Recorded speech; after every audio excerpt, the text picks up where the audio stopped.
So yeah, in typical inconsistent Red Wings fashion, after the Wings had a rough week, the Wings bounced back with another solid week to try and keep their swim playoff hopes alive.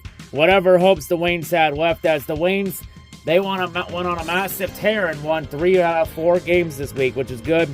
The Tigers season gets underway, and oh god. Less said about the Tigers right now, the better. And the Pistons, great take for Victor Wembanyama, continues as the Pistons are getting near the end of their season. The Wings are getting near the end of their season, and baseball season just started. So let's take a look at Detroit sports this week. Detroit basketball! So yeah, nothing to see with the Pistons. Just nothing but tanks beyond the eye can see at Little Caesars Arena. Here's the one question I have for the Pistons this year, right now. Are the Pistons really this bad? Or are they just intentionally losing on purpose, just to have a shot at winning the draft lottery? If you ask me personally, I could see it being both or somewhere in the middle. Like, I think the Pistons are kind of bad, are really bad. You know, mainly losing Cade Cunningham hurts, even though Jaden Ivey's had his moments this year, along with Jalen Duren. Even James Wiseman has done some things too. Even Killian Hayes has done a really good job coming off as a 6-man on the bench. And really, Boban Bogdanovic, he just throws 3 points and doesn't really do much else other than 3 points. You know, I feel like the Pistons not trading Boban again, a haul for him was a massive miss. But yeah.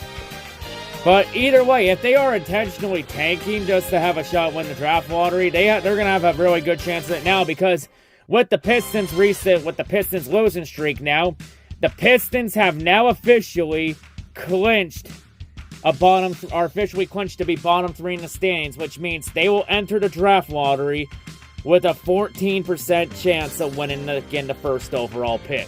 So they will have the best odds at getting that first pick, as they're contending with that pick with Houston and San Antonio, along with a bunch of others. But I believe Pistons, Houston, and San Antonio are the bottom 3. So those 3 teams respectively will have a shot at the first overall pick. Or the best odds at it, as is. You know, it all depends now. Who is the NBA gonna rig the draft lottery for now? Because let's be honest, we all know the fucking lottery is rigged. We all know it's fucking rigged. Just look at NHL in 2020 and that gives you enough evidence about how rigged draft lotteries are. The question is, though, will the NBA smile brightly on the Pistons again for the second time in 3 years, or are the Pistons about to get fucking shafted hard in the lottery? Honestly, I could see it being the latter because it's Detroit. But yeah, honestly though, I'll just say this for Troy Weaver. If the Troy Weaver decides to keep Dwayne Casey after this year, I officially lose all hope in the Pistons. But even despite that though, they're still a better product than the Tigers, that's for sure. But for Pistons fans, all I have to say is this.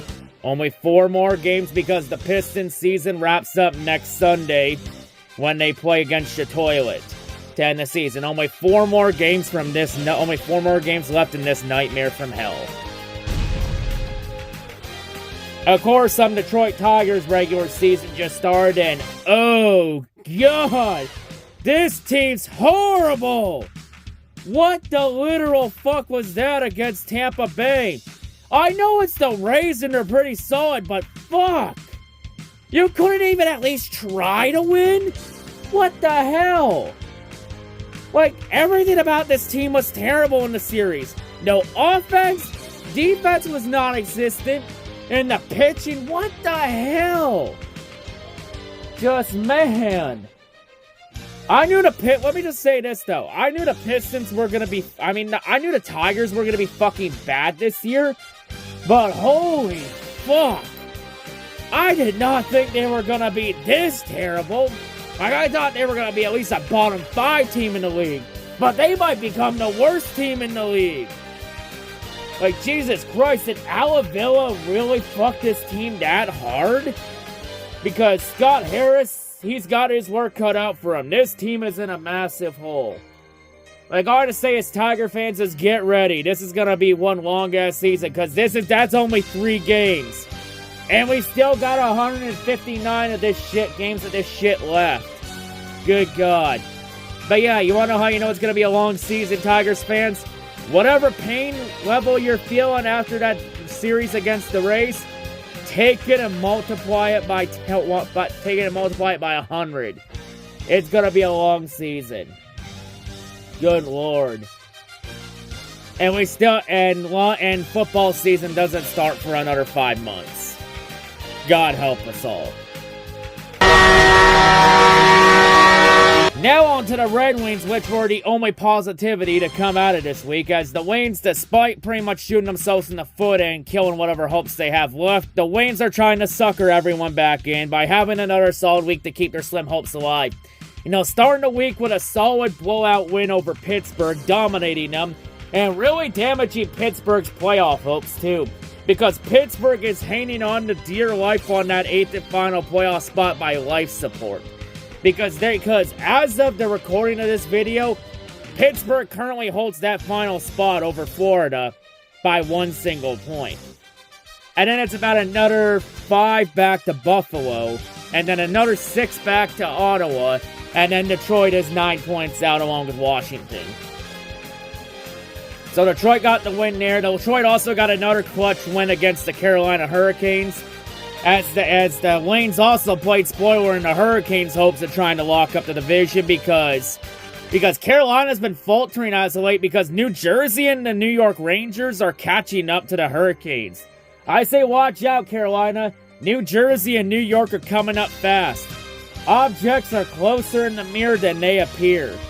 In fact, they even got the clutch win with Jake Wallman having that clutch dog in him, scoring a game-winning goal with 3 seconds left, and then doing another famous celebration, because you remember the gritty he did?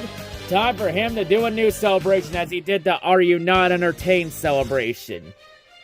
Man, Jake Wallman is a national treasure on the Red Wings. Red Wings Nation, we need to protect Jake Wallman at all fucking costs. Of course, though, the main highlight this week, though, was the Wings bringing in their young prospects, because Simon Edvinsson, he got the call up to come play for the Wings, mainly because a lot of the Wings prospects that played up in Sweden, their leagues have just ended. So now Steve Yzerman's deciding to bring them in now and get them some experience in the NHL because at this point in the season, we have less than 10 games left. And if they play every game, they won't burn their contract, because you don't burn a year off your contract if you play less than 10 games in a season. So it is a smart idea to bring in the prospects, give them some experience, especially for Edvinsson, because to be honest, I think there's a 95% chance that Simon Edvinsson's gonna be on the Red Wings roster next year, probably paired with Moritz Seider. More than likely. Either that, like, he's either gonna be paired with Seider or he's gonna be a second pairing. Like, honestly, the greedy part of me wants Edvinsson to pair with Mo Seider, because that's gonna be the Red Wings' 2 top D-man for the foreseeable future. You know, the 2 D-man your franchise is going to be built around. Even though Seider and Jake Wallman have been a really good pairing too, but I don't know, would I sacrifice that pairing for Edvinsson and Mo Seider? You can debate down in the comments below. And then, of course, the Wings, though, their hot streak got a bit off to a halt when they took a trip up to the black hole known as the Whiteout in Winnipeg, as the Wings got covered in something else that was white by Winnipeg, because, oh yeah, that game sucked. The Wings got completely blown the fuck out. They got 2 goals in garbage time, but all that did was just make the game look a lot closer than it actually was. But yeah, don't feel too bad, Red Wings fans. A lot of teams have gone up to Winnipeg and struggled. Like, it's safe to say Winnipeg could have a good home ice advantage in the playoffs when they host at home. If Winnipeg can even make the playoffs. Plus, Winnipeg needed that win badly, because Winnipeg's trying to keep pace with Calgary and Nashville and for the 8th and final playoff spot in the West. In that battle there. But of course, the big story Sunday was Red Wings prospect Marco Kasper, the 1st overall pick, the 8th overall pick from last year's draft, makes his NHL debut against Toronto, becoming the first 18-year-old to make his Red Wings debut since Martin Lapointe in 1991. Let's fucking go. And Kasper had a pretty solid game for his debut. You know, even though he didn't really contribute too much on the score sheet, he was able to make a solid impact in other areas off the ice, played a really good game. you know. And of course, Dylan Larkin, he came in clutch for the Wings against the Maple Leafs, helping contribute 3 goals and, again, the hat trick in Toronto. As the Wings, for the first time in God knows how long, the Wings beat the Leafs in Toronto.